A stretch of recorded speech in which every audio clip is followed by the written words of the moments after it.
నమస్తే, welcome to Leo. మనతో ఉన్నారు సీనియర్ జర్నలిస్ట్ హేమసుందర్ గారు. సార్ నమస్తే. నమస్తే అండి. సార్, మొత్తానికి లక్ష్మీ నరసింహ రిలీజ్, అది బాలయ్య పుట్టినరోజు. మొత్తానికి ఈ సినిమా అప్పట్లో ఎలా ఆడింది, ఈ సినిమాకు ఉన్నటువంటి విశేషాలు ఏంటి? సో ఇప్పుడు రిలీజ్ ట్రెండ్ నడుస్తుంది. ఈ మధ్యకాలంలో చూస్తే ప్రతి ఒక్క హీరో బర్త్డేకి కావచ్చు, లేదా మిగతా అకేషన్స్ కావచ్చు, చాలా సినిమాలు రిలీజ్ అవుతున్నాయి. సో లక్ష్మీ నరసింహ బాలకృష్ణ కెరియర్లో ఎలాంటి మైల్ స్టోన్ అంటే ఏం చెప్తారు? ఇది దాదాపు 20 ఏళ్ళు అవుతుందండి. సంక్రాంతి టైంలో వచ్చిన సినిమాగా చెప్పాలి. అప్పట్లో ఈ సినిమా హిట్ కింద వెళ్ళిపోతుంది, హిట్ ఖాతాలోకి వెళ్తుంది. అంటే అబోవ్ యావరేజ్ రేంజ్ అయినా కానీ హిట్ ఖాతాలోకి వెళ్ళింది. అంటే ఈ సినిమాతో పాటుగా చిరంజీవి గారి సినిమా అంజి కూడా రిలీజ్ అయింది. ఆ సినిమా అంజి పెద్దగా ఆడకపోవడం ఒక విధంగా ఈ సినిమా కలిసి వచ్చిందని చెప్పాల్సి వస్తుంది. ఎందుకంటే అప్పుడు అసిన్, రక్షిత, బాలయ్య బాబుతో నటించారు. సిస్టర్ సెంటిమెంట్ ఒకటి ఈ సినిమాలో ప్రధాన ఆకర్షణ అని చెప్పాలి. ఈ సినిమాకి సంబంధించిన ప్రతి కార్యక్రమాన్ని అక్కడ గ్రీన్ పార్క్ హోటల్లో చేశారు. ఎందుకంటే నేను ఆ కార్యక్రమం ప్రెస్ మీట్లు కానీ ఆ ఫంక్షన్స్ కానీ అటెండ్ కాబట్టి నాకు బాగా గుర్తనమాట. అదొక సెంటిమెంట్గా ఉండేది. అప్పట్లో గ్రీన్ పార్క్ హోటల్లో సినిమా ఫంక్షన్ చేయడం హిట్ అనే ఒక సెంటిమెంట్ ఉండేది. అట్లా ఈ సినిమాకి సంబంధించిన వరకు సినిమా పరంగా అయితే డైలాగుల పరంగా అంటే బాలయ్య బాబుతో ఇప్పుడు మనకు ట్రైలర్ వచ్చింది ఇవాళ. ఆ ట్రైలర్ చూస్తే మనకి డైలాగులు చంపి చచ్చేవాడు కాకూడదు, చంపేవాడు కావాలి అంటూ బాలయ్య పలికే డైలాగ్ ఉంది. అప్పట్లో అది సెన్సేషన్ డైలాగే. కాకపోతే నా ఉద్దేశం ఏంటంటే అప్పట్లో బాలయ్య బాబుతో సినిమా డైలాగులు చాలా పెద్ద మోతాదులో ఎక్కువ డైలాగులు ఉండేవి. లిమిటెడ్ డైలాగులతో ఇప్పుడు సినిమాలు వస్తున్నాయి, కానీ అప్పట్లో ఆ మోతాదు ఎక్కువగా ఉండేవి. ఒక్కోసారి సినిమా ఫెయిల్ అవ్వడానికి అది కారణమేమనిపించేది. బాలయ్య నోట డైలాగులు పెరిగితే అందం వస్తుంది, కానీ ఏ మోతాదులో పలకాలి, ఎంత పలకాలి అనేది ఒక రేషియో లేదు అప్పట్లో. ఒక విధంగా చెప్పాలంటే అది ఒకవేళ అది కొన్ని సినిమాలో నచ్చి జనాలు మెచ్చారు, కానీ జనరల్గా అప్పుడు ఆ టైంలో ఆ తర్వాత ఫెయిల్ అయిన సినిమాలు కూడా చాలా ఉన్నాయి.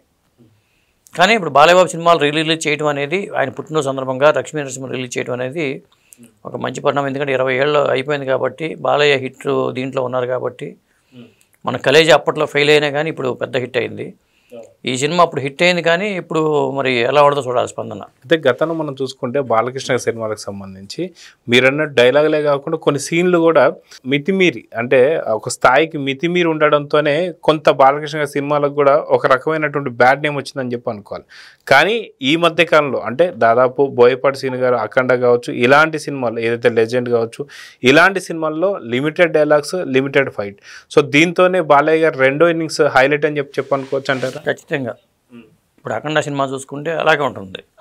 పాత్రలో గాంభీర్యం ఉండాలి, మాటలు ఎక్కువ కాకుండా చేతల్లో చూపించాలి. హీరోయిజం అనేది మాటల్లో కాకుండా చేతల్లో చూపిస్తే అది వర్కౌట్ అవుతుంది. ఇప్పుడున్న టైంలో ఆ మాటలతో పేలిన సినిమాలో ఆ టైం అయిపోయింది. దాసరి గారి టైం నుంచి అది మాటల పరంగా వెళ్ళిపోయింది డైలాగులు.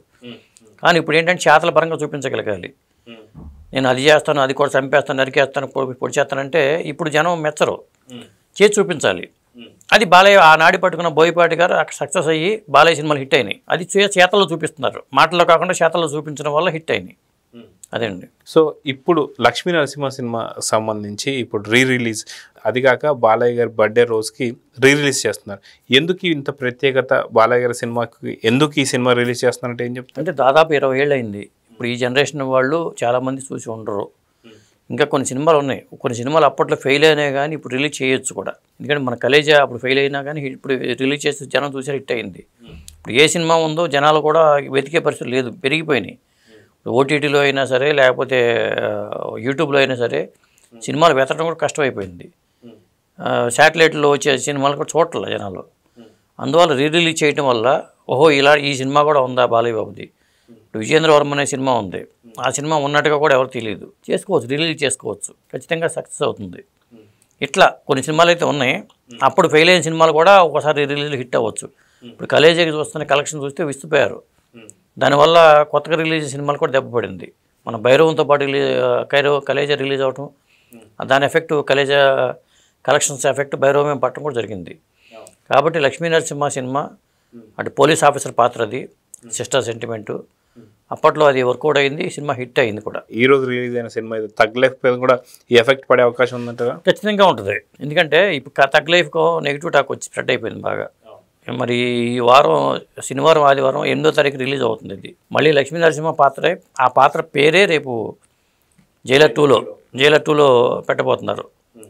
ఇదే పాత్ర కంటిన్యూ అవుతుందా, కొత్త పాత్ర తెలియదు, కానీ లక్ష్మీ నరసింహ అనే పాత్ర పేరు రాబోతుంది. ఖచ్చితంగా ఈ ఎఫెక్ట్ అయితే ఈ వారం సినిమాలు లేవు కాబట్టి ఉన్న తగ్ లైఫ్ కూడా అంత వర్కౌట్ కాలేదని టాక్ నెగిటివ్ టాక్ వచ్చింది కాబట్టి ఖచ్చితంగా దాని ఎఫెక్ట్ పడే అవకాశం అయితే ఉంది. అదేగాక ఈ సినిమాకి సంబంధించి ఖచ్చితంగా ఓపెనింగ్స్ ఎలా వచ్చే అవకాశాలు ఉన్నాయంటారు? ఇప్పుడు వేరే సినిమాలు కూడా ఏం లేవండి.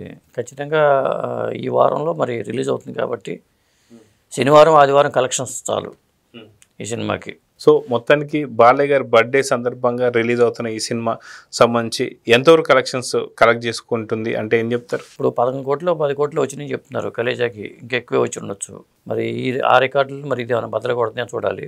రిలీజ్లో కూడా ఎంత కలెక్షన్ ఒక్కోసారి చెప్పలేము కూడా, ఎంత పెద్ద హిట్ అవుతుందని చెప్పలేము కూడా. సో చూద్దాం సార్. ఖచ్చితంగా 8వ తారీఖు రిలీజ్ అయ్యే ఈ సినిమా ఏదైతే ఉందో లక్ష్మీ నరసింహ అత్యంత పెద్ద హిట్ అవ్వాలనేది కోరుకుందాం. నమస్తే.